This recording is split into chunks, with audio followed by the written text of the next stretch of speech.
Hi everyone, this is Johnny Glock from Johnny Custom Glocks, and the reason for the video today is I've been getting a lot of calls from people that are working on polymer 80 guns and lone wolf lowers as well. There's a lot of different options out there right now as far as like clone Glocks and putting your own things together. So the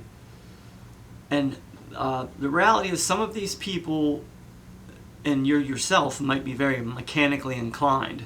That's part of the equation. You have to have some dexterity, and you have to be able to know how to troubleshoot and things of that nature. You kind of have to have that engineer kind of mind, mechanical mind.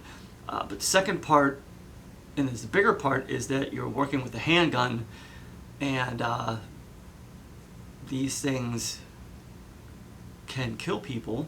And so basically, if you're not doing your due diligence and understand the inside mechanisms, and you build yourself a nice sweet polymer 80 and it's unsafe and you don't have the proper engagement, or it's off shelves, or there's a variety of different ways it could go, it's not a good scenario. Literally, if you drop that gun at a range, nowadays there's always been families and stuff, even if it's not a kid, who no one wants to have that on their back. So basically, this video, I'm not going to go through engagement too much and open guns up and all that kind of stuff, because they're in other videos that I have, and most of you guys already know this stuff. Most people find their way to my page have a good understanding of what's going on, and they actually want to learn more.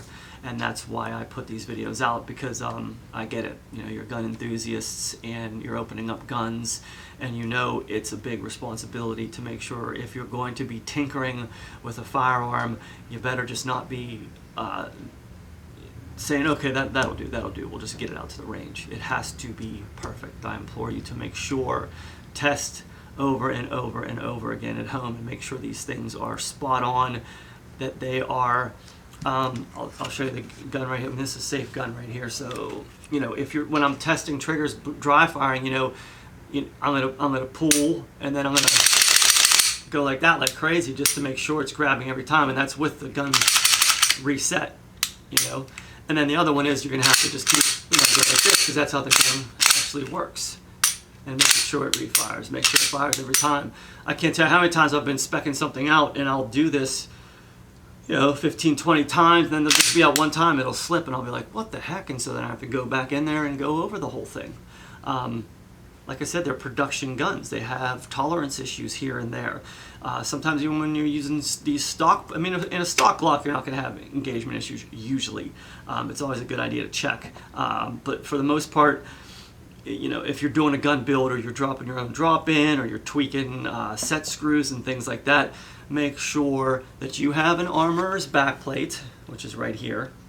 You can always make one out of a OEM just by getting an X-Acto knife and cutting this, that part off right there. It's only plastic. It's only polymer. There's no metal there, so you can cut that off and actually see engagement. Like I said, that's in another video, so I really don't want to go over it right now. I will say that there are 3 things that can cause engagement issues. One is, and this might seem pretty silly, but it's aftermarket backplates. I have seen aftermarket backplates that aren't spec'd out right, and when the gun gets to this point, it kicks if there's a bad slide to frame relationship, it kicks the back of the slide up in the air, and then all of a sudden the striker drops. And if that happens over and over, you're gonna have burst fires. You know what I mean? You'll be at the guy at the range. It's like boom, boom, boom, boom, boom, boom, and hopefully it's pointing the right direction. Usually, sometimes when that happens, if you have the proper training, to set that gun hand on top of it down the range, because it could it's an unsafe gun. Get the ammo out of there immediately, and take it home and work on it. That's one thing that could happen. Second, it could be just a bad slide to frame relationship. We've gone over that before, where that, Tom Marshall's gun, like right here, wiggled like crazy. This isn't horrible, but some guns just right in here, the slide to frame relationship, where you can see the slide. If you can pull the trigger, you'll see the slide even rise up in the air, almost like I mimicked with that back plate. And so that's an issue there as well. And third is that you're over setting your reset stop. So if you have a, you know, like a Pyramid or a Glock store or something like that, where you have the set screw in the trigger shoe, you're pushing that too far forward and you're not giving the connector a chance to, you know, really rest where it should, right here. Let me get this right. That's your reset. That noise, right? Let me see if I can make it. That's your reset. So basically, you're maxing out the trigger stop. I'm going to back this up because I know this is shiny. They don't really like to film well.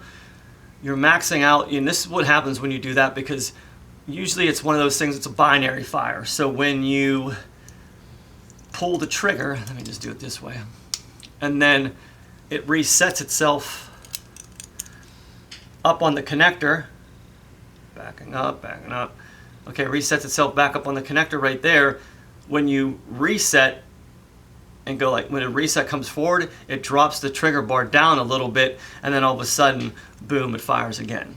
And I know someone out there's had to experience that, where you go bing bing, you go to reset and it booms again, and then who knows when it's going to end. There's a couple of, you know, connectors and things out there that are notorious for that kind of stuff. So, you know, buyer beware, unfortunately, and you have to, you know, really make sure you're doing your due diligence to ensure that any type of handgun, basically I'm speaking about Glocks, that you're working on is 100% safe. All three safeties. And any aspect of it's not even just like the safeties, just like I showed you. It could be a backplate, it could be a slide to frame relationship, it could be the trigger bar is just not spec'd right, and it has a little bit more of a bend. That's why there's a section in there that for engagement in the Glock Armor's manuals, which is in another one of my videos. So basically, what I want to show you here, and this is for the Polymer 80, and the thing is, like when you get done with a gun, say you build this nice gun, and it's not the slide to frame, and it's not the backplate. It's actually the trigger bar is just, you're just like shaking your head. What the heck? You know, is the space not tall enough on the housing or something like that? I'm going to show you a remedy, and this is advanced gunsmithing stuff for the most part. You can't hurt yourself. You can't hurt the gun anymore by doing this. Your trigger pull might become a little bit longer, maybe a little spongier, but that's you know, you can change that with a connector usually, and at least you'll know the gun's going to be safe. And that will make me and everyone else that is around you at the range much safer. So I'm going to bring the camera down here to this little, I did a bunch of yard work this weekend, so got a little scraped up there,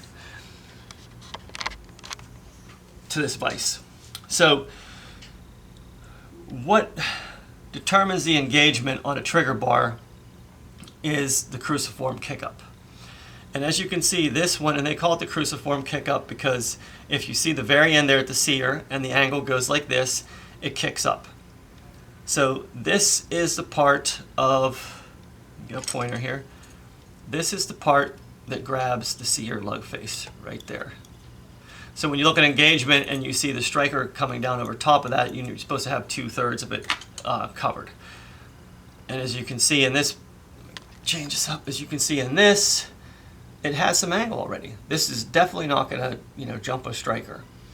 But sometimes you have ones that aren't. Or if you have an aftermarket trigger that someone tried tweaking, or that are different metal and things like that nature, it could come a little wonky.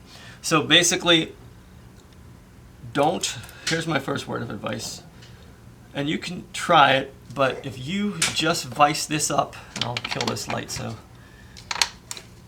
if you just vise this up,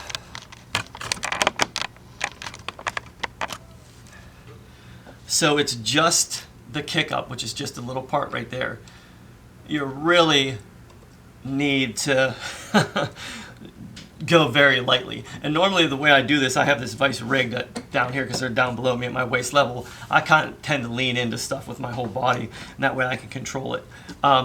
Another thing that you're going to need to know is a reference point. So always keep in mind mentally right here where this is sitting. You can even use a pencil to mark it. Do I have a pencil here? A pencil anywhere? I don't have a pencil. So, oh yeah, I do. It's a mechanical pencil. So I can mark this on this vise right here so I know where I'm starting. And that'll give me a reference point. So when I do push into it a little bit, I know that I'm not over pushing. I mean, all you need is a 32nd or, you know, not even a 16th, you know, the very, 32nd basically is it. And I wouldn't suggest going like this. Sometimes, every once in a while, I'll try to grab it. The thing is, you don't want to grab it back here. And we're going to change this. We're going to change the way I'm capturing this as well, because this is just showing you kind of like the one way to do it with just that kick, with just the kick up in there. And basically, you want to grab as close to this as you can, so you're transferring all the bend right to the sear. And with that, you're going to see, and you can see right here how I'm bending it. It's coming right back. That's why this is dangerous, because it's not. If I put a little bit more into it, there, that would probably do it right there. That's changed just enough to get me to where I want in my mind, just from my expertise of doing this over and over again. But the safer way for you guys is to vise up the whole thing like that. And like I said, the closer you get to this, the more leverage you have, and you can see the whole thing is moving. And that usually gives you, and if I come through here, like I said, like I tend to push with my body, and this is not holding because I usually get lower because my center of gravity is lower. I tend to push my whole body, and I get this thing just to bend enough, that same exact thing, that I just get that cruciform to rise a little bit. The engagement becomes, usually, I like 100% engagement. I do other things to take care of that. That's the balances, the checks and minuses I know how to do. But, for what, a tabletop gunsmith is doing, or someone who's just building these guns without the intimate knowledge of the system, 2/3 at a minimum. And so if you actually bend this up, like I said, you might have a little bit longer of a trigger pull, but the point is that you have a safe gun. And like I said, if you have a 3.5 connector, I have, I'll bring it back up here. Wait, was there anything else I wanted to show down here that I have the vise out? Oh, okay. Here's another thing that I've heard people doing, which is just don't do it. They'll take a crescent wrench and they'll put the sear in it like this, and then they bend. That's trouble right there. That's going to be, and let me show you, I'm going to put a little bit of a bend on this and see what happens, because these Glock bars snap pretty easy, but watch. Okay, that one didn't bend, that one held. See, the heck, I wanked that up. Now that's not, the gun's not even be able to break way up there. And you're probably gonna have to take your slide off to get it to release. That's another thing. I saw a video that said uncommon problems with it. If you can't get the gun to release, or if you can't get the striker to release, you have to lock this up and then take out the firing pin and all that stuff. And that's not true. All you have to do is find, and this is even with the regular black paint on something like this, it's pointy. And you just stick it up in there, and you go on the cross arms of the, and where I am is, make sure the fingers were set. Where I am is on the, and I'll show you where I am once on the bar, but you just push down like that, and that releases the striker. So basically now the trigger's dead, and you can just release it. And so what I did when I went in there, I just put this like this, and I pushed down on it, so I was just pushing down the, back it up here, put this like right there and pry down, and that just pushes down the cruciform and gives you enough room to let the striker shoot in front of it, and that way you can get the thing off. So let's see if we can hear. I'll do it quickly here. There, it just came forward. So you don't even have to do the, it just comes right off. All right. Yeah, so don't use this method. It's just, it's really iffy. but it really wasn't iffy there. But then again, I kind of like know when to stop. And another thing is, if you don't want to go back and forth, you want to try to get it the first time. If you get it and it's too long and you want to go, you start going back and forth with this thing, even in the vise, it's gonna snap. And this is a trigger bar that I really don't need, so I would like to just, and I don't know why it's not, they usually just snap. Yeah, you see it? Just snapped. So basically, if you are going to do it with just a kick up, just be slow and do it that way. Let me take this back out, talk a little bit more. Yeah, so the long and the short of it is, like I said, this is a firearm. It was designed for killing things. That's the long and the short. I know if you're competing, it's one thing, but it's designed. That's the design of it, and it will. And if it's pointed in the wrong direction and you have a negligent discharge, God help you. You know what I mean? It's just I've heard these stories, and they are so sad.